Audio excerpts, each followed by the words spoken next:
8 of 9 players from last year's Iowa City West girls tennis team did not come back this year. They say their coach's bullying and intimidation made the sport they loved difficult to play. KCRG TV9's Jack Lito spoke with some of those players. Jack, this is pretty unusual move here in high school. Beth, Iowa City West was one of the top teams in girls tennis last year, going to the state tournament. To have 8 players then not go out for the team next year, including starters, it's striking. I spoke to 3 of those now former players who pointed the finger at their coach, Amy Villarini. They said she was intimidating, made them feel uncomfortable, and even crossed physical boundaries. The Iowa City School District investigated and ruled those claims unfounded. But the players say that finding is part of the problem. There were times where I would call my teammates and tell them I want to quit. Jay Moscardo describes Villarini's coaching style as discouraging and more like bullying, recalling times where their coach yelled at players. I thought I was going to cry because seeing that a coach make my teammate, one of my closest friends, cry in front of everybody was just sickening. Moscardo says those incidents created an environment where players felt isolated with no one to turn to for help. I just felt like I couldn't express how I was feeling because I was scared that she wasn't going to be understanding, that she was going to belittle me in front of my teammates. It was a pain to go to tennis. It was a pain to pick up a racket. Jay's older sister and doubles partner, Caroline, says they feared punishment if they brought up their concerns. Retaliation is, I guess, a strong word, but it was just small things where if I tried to stand up for my teammates, then in some way, shape, or form I'd be punished, whether that was sitting out during a meet or getting moved down in the lineup. Players told me that environment made other moments painful and anxiety-inducing.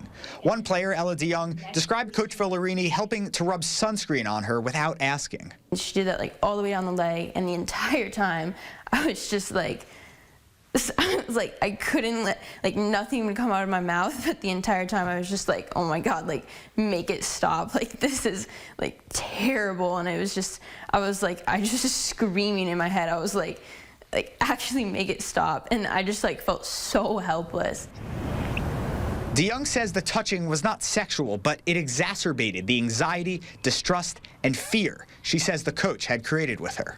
So she made me uncomfortable the entire season. I was always afraid to be by her. She just made me really uncomfortable. And I hated how she made me feel, and even more so, honestly, how it made my teammates feel. I was viewed more so as a piece to win a game, win a meet, than a person. Every single time I would be on the court and maybe hit a few balls, but then just start crying because I just couldn't handle it. The players and their families brought their concerns to Athletic Director Craig Hegel in June, leading to a school district investigation led by Eric Howard, the Director of Equity and Employee Relations at the district. A 4-month investigation found that the coach's actions were not over the line. The touching, that was never sexual in nature, and Coach Villarini's actions did not meet the district's definition of bullying and harassment. The former players tell me that definition needs to change. Are coming forward with our concerns and making those concerns known, and not really having anything come of that is the most upsetting for me. The district hosted a meeting with players and parents in February. It was meant to provide closure, but the players say it only made things worse. None of it brought any of us closure, and if anything, it was just the same thing again, where it was just false hope. Just to be deemed unfounded, and Amy gets to keep her job. Constantly reminded that it'll be really difficult for you to find your love for tennis again, or just be able to pick up a racket again. We reached out to both the district and Coach Villarini for an interview. Villarini did not respond. The district declined, but provided a statement noting it has policies to investigate reports of harassment or bullying. It went on to say, quote, "We are not able to provide specific details as this is a personnel matter." The district said this was to ensure the safety and wellness of all the students and staff involved. I spoke to mental health experts who say anxiety and stress for student athletes, it's a very real issue. One explained how coaches, players, and schools can take steps to avoid district investigations in the first place. That's a story I'll have tomorrow. In the studio, Jack Lito, KCRG TV9 News. That negative coaching had created a negative mindset for me, feeling like what I'm doing isn't enough. Like, it was a pain to go to tennis. It was a pain to pick up a racket.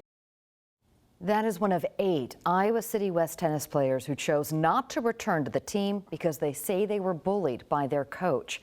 After an investigation, the district determined their claims were unfounded. KCRG TV9's Jack Lito spoke with some of those players and joins us now live in the studio. Jack, mental health experts say they're seeing more stress and anxiety in young athletes. That's correct, Beth. They told me students, especially athletes, simply face more stress than in the past. But all 3 experts I spoke to say there are ways coaches, schools, and parents can help fix that before it becomes a problem. With my other coaches, they never had to demand respect because they would always respect me. And so I wouldn't feel obligated to respect them back because I already did. For Jay Moscardo, the difference between Amy Vellerini and previous coaches was mutual respect. With Amy, I felt like I had to basically please her. I had to do better for Amy.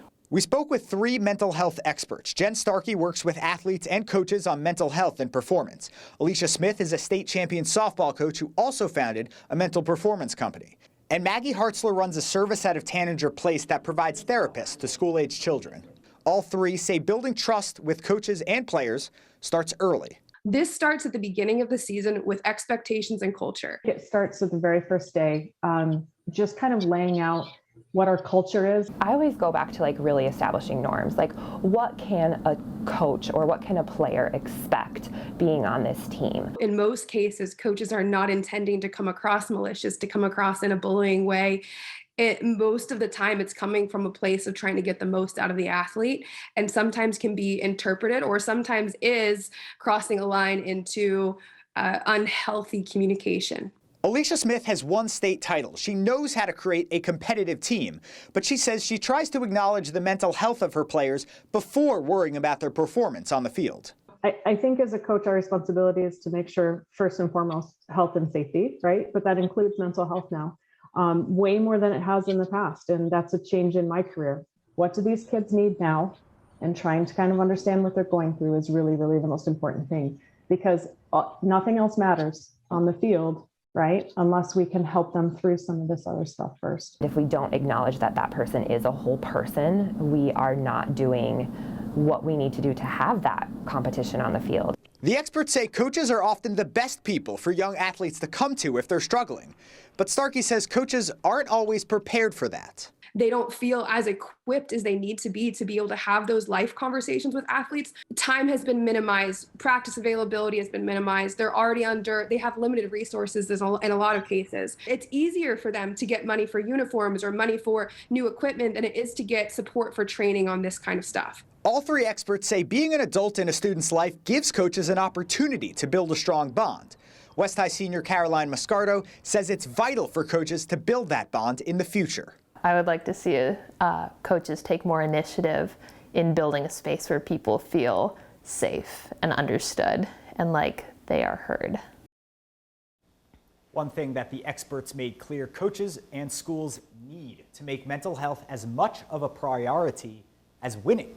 As we mentioned yesterday, we asked the district and Coach Vellerini for an interview, but they declined. In the studio, Jack Lito, KCRG TV9 News.